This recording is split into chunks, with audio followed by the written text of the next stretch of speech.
Hello दोस्तों, स्वागत है आप सभी का आप सभी के अपने चैनल रहो अपडेट पर। तो आज अगेन मैं आ गई हूँ एक और नई नोटिफिकेशन लेकर जो कि निकली है मिनिस्ट्री ऑफ डिफेंस की तरफ से। आइए देखते हैं कौन कौन सी वैकेंसीज़ हैं, कितनी वैकेंसीज़ हैं, कहाँ पर निकली हैं, क्या क्या इनकी एलिजिबिलिटी क्राइटेरिया है, क्या क्या इनकी क्वालिफिकेशन डिमांड्स हैं, किस तरीके से पैटर्न से ये सिलेक्शन करेंगे। इस वीडियो को पूरा देखिएगा अगर आप हर डिटेल को जानना चाहते हैं तो। और इसी तरीके से हर अपडेट टाइम टू टाइम पाने के लिए सब्सक्राइब करें हमारे चैनल रहो अपडेट को। चलिए देख लेते हैं। मिनिस्ट्री ऑफ डिफेंस की तरफ से निकली है 3 पोस्ट जो कि है नाविक जनरल ड्यूटी, नाविक डोमेस्टिक ब्रांच, यांत्रिक। इन सब की निकली है यहाँ पर पोस्ट जो है ये आप 8 सितंबर से लेकर 22 सितंबर तक फिल कर सकते हो। यानी 8 सितंबर से इसकी एप्लीकेशन शुरू हो चुकी है और 22 सितंबर तक ये चलेगी। ऑनलाइन मोड ऑफ एप्लीकेशन है, ऑनलाइन ही अप्लाई करेंगे। तो ऑनलाइन एप्लीकेशन चलेगी मेल इंडियन सिटीजन के लिए। सिर्फ ये कौन कौन सी पोस्ट के लिए, तो पोस्ट ऑफ नाविक जनरल ड्यूटी, नाविक डोमेस्टिक ब्रांच एंड यांत्रिक in the India coast guard and arm force of the union. क्या क्वालिफिकेशन मांगी है इन्होंने, तो नाविक जनरल ड्यूटी के लिए +2 पास विद मैथ एंड फिजिक्स इन्होंने मांगी है। यानी नॉन मेडिकल होनी चाहिए आपके पास 12th में एक तरीके से, ठीक है। उसके बाद इन्होंने बोला है नाविक डोमेस्टिक ब्रांच में 10th पास इन्हें चाहिए। उसके बाद यांत्रिक में इन्होंने बोला है 10th pass with diploma in electrical चाहिए, या फिर डिप्लोमा इन मैकेनिकल, इलेक्ट्रॉनिक्स या टेलीकम्युनिकेशन, या फिर ये बोल रहे हैं 10th and 12th from an education board and diploma in electrical mechanical and again वही सेम टू सेम चीज़, ठीक है। चलिए आगे बढ़ जाते हैं इसके अंदर। उसके बाद इन्होंने बोला है कि जो हमारा यांत्रिक है उसमें भी कई डिपार्टमेंट है, जैसे इलेक्ट्रिकल है, मैकेनिकल है, इलेक्ट्रॉनिक्स है, तो उसमें इन्हें क्या क्या चीज़ें डिप्लोमा में चाहिए, कौन कौन से सब्जेक्ट चाहिए। एज क्राइटेरिया क्या रहेगा, तो मिनिमम 18 है, मैक्सिमम 22 साल की एज इन्हें चलेगी। उसके बाद इन्होंने बताया हुआ है 5 साल का रिलैक्सेशन SC ST के लिए, 3 साल का OBC के लिए। देन सीटों का बताया हुआ है, तो नाविक जनरल ड्यूटी के लिए 225 सीट्स हैं, डोमेस्टिक ब्रांच नाविक के लिए 40 सीट, यांत्रिक मैकेनिकल 16, यांत्रिक इलेक्ट्रिकल 10, यांत्रिक इलेक्ट्रॉनिक्स 9। और अलग अलग जो कैटेगरी वाइज डिस्ट्रीब्यूशन भी दिया हुआ है, आप इसे रीड कर सकते हैं। सिलेक्शन प्रोसीजर क्या रहेगा, तो सिलेक्शन प्रोसीजर का सबसे पहले आपका एक टेस्ट रहेगा, ठीक है। टेस्ट के बाद आपका एक फिजिकल एफिशिएंसी टेस्ट होगा, मेडिकल एग्जामिनेशन होंगी एंड देन जो होता है डॉक्यूमेंट वेरिफिकेशन वो चलेगा। फिजिकल एग्जामिनेशन टेस्ट के बारे में मैं अभी आगे बताऊंगी आप लोगों की, ये आपसे क्या करवाने वाले हैं, ठीक है। तो स्टेज 1 आप देख रहे हैं, रिटन एग्जामिनेशन रहेगी, ठीक है। डॉक्यूमेंट वेरिफिकेशन भी होना है यहाँ पर। चलिए आगे बढ़ते हैं।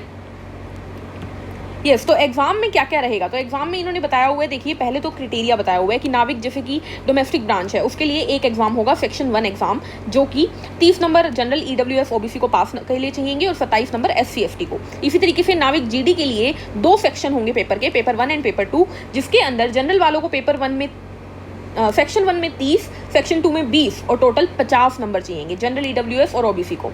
और SC ST को सेक्शन 1 में 27 जरूर चाहिए, सेक्शन 2 में 17, यानी कि टोटल 44 नंबर चाहिए। और अगर उसे फर्स्ट और सेकंड दोनों क्लियर होंगे तभी वो आगे बढ़ पाएगा अगले स्किल टेस्ट के लिए। इसी तरीके से यांत्रिक का 1st एंड 3rd सेक्शन रहेगा, यांत्रिक इलेक्ट्रॉनिक का 1st एंड 4th, यांत्रिक का मैकेनिकल का 1st एंड 5th, और अलग अलग फिर स्कोर दिया हुआ है, ठीक है। अब बात कर लेते हैं सेक्शंस का मतलब क्या है। तो देखिए जिसका भी सेक्शन 1 है, जैसे कि डोमेस्टिक ब्रांच नाविक का सेक्शन 1 है, तो उनका एग्जाम होगा 60 नंबर का, 45 मिनट का, जिसमें 60 क्वेश्चन होंगे, 20 मैथ के, 10 साइंस के, 15 इंग्लिश के, 10 रीजनिंग के और 5 GK के, इस तरीके से। और 10th क्लास का सिलेबस रहेगा। अगर मैं बात करूँ नाविक GD की, तो उसको सेक्शन 1 और सेक्शन 2 दोनों आएगा। सेक्शन 1 यानी कि ये तो रहेगा ही 10th क्लास के सिलेबस के साथ, 60 क्वेश्चन ये, 45 मिनट ये। सेक्शन 2 के अंदर उसे 50 क्वेश्चन का पेपर, 50 क्वेश्चन 50 नंबर का पेपर 30 मिनट में करना होगा, जिसमें 25 मैथ और 25 फिजिक्स के क्वेश्चन होंगे, जिसमें उन्हें 20 और 17 मार्क्स लेने जरूरी होंगे, 20 जनरल EWS OBC को और 17 SC ST को। और यहाँ पर जो मैथ और फिजिक्स रहेगा वो क्लास 12th का रहेगा। इसी तरीके से 1 एंड 3 सेक्शन, यांत्रिक इलेक्ट्रिकल के लिए सेक्शन 1 तो होगा ही, साथ में सेक्शन 3 होगा, जिसमें उनके पास अगेन 30 मिनट होंगी, 50 क्वेश्चन होंगे, 50 नंबर का पेपर होगा, जो कि इलेक्ट्रिकल इंजीनियरिंग के क्वेश्चन होंगे और इसमें डिप्लोमा लेवल के क्वेश्चन आएंगे। सिमिलरली बाकी दोनों का आप लोग रीड कर सकते हैं, ठीक है। चलिए उसके बाद आगे बढ़ जाते हैं।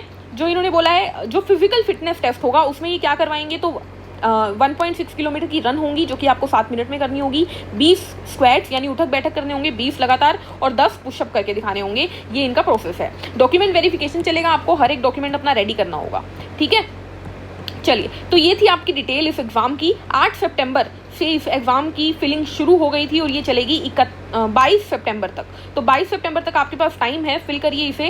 यहाँ पर ये हर चीज़ मांगेंगे, कैटेगरी सर्टिफिकेट, 10th क्लास की वर्कशीट, डिप्लोमा का सर्टिफिकेट, 12th क्लास की वर्कशीट, मार्कशीट, हर एक चीज़ ये मांगेंगे। तो आपको हर एक डॉक्यूमेंट को रेडी रखना है और इन्हें भेजना है। एप्लीकेशन फ़ी देख लेते हैं। तो कैंडिडेट्स जो हैं SC ST को छोड़कर बाकी सभी की फीस रहेगी 250, ठीक है। तो SC/ST का नील रहेगा फीस, बाकी सभी की 250 रुपीज़ फीस है, जो कि ऑनलाइन ही पे की जाएगी। वीज़ा, मास्टर, मेस्टो, रुपए, credit card, debit card, UPI, किसी भी तरीके से। एडमिट कार्ड ही आएगा, और एग्जामिनेशन फ़ी भी जहाँ पर फी मतलब सबमिट करेंगे, जो आपको साइट मैंने बताई है, वहीं पर सारा का सारा प्रोसेस चलेगा, ठीक है। एग्जाम डेट इन्होंने दी हुई है। एग्जाम डेट इन्होंने क्या बोला है देखिए, नाविक GD, नाविक DB और यांत्रिक। स्टेज 1 होगा मिड एंड एंड नवंबर में, स्टेज 2 को होगा मिड एंड एंड जनवरी में, और स्टेज 3 होगा अप्रैल के एंड में या मई के स्टार्टिंग में। इस तरीके से प्रोसेस रहेगी। रिजल्ट डिक्लेरेशन जब भी एग्जाम होगा उसके 30 दिन के अंदर अंदर रिजल्ट डिक्लेरेशन हो जाएगा आप लोगों का, ठीक है। उसके बाद डॉक्यूमेंटेशन वेरिफिकेशन वगैरह चलेगा, and then physical fitness test होगा, ठीक है। तो ये थी पूरी की पूरी डिटेल यहाँ पर इस एग्ज़ाम की और इन पोस्ट की। मिलते हैं नेक्स्ट वीडियो में नई डिटेल्स के साथ, नई पोस्ट के साथ, नई वैकेंसीज़ के साथ। तब तक के लिए हंसते रहिए, मुस्कुराते रहिए, और चैनल को लाइक, शेयर, सब्सक्राइब ज़रूर करिए। Take care, thank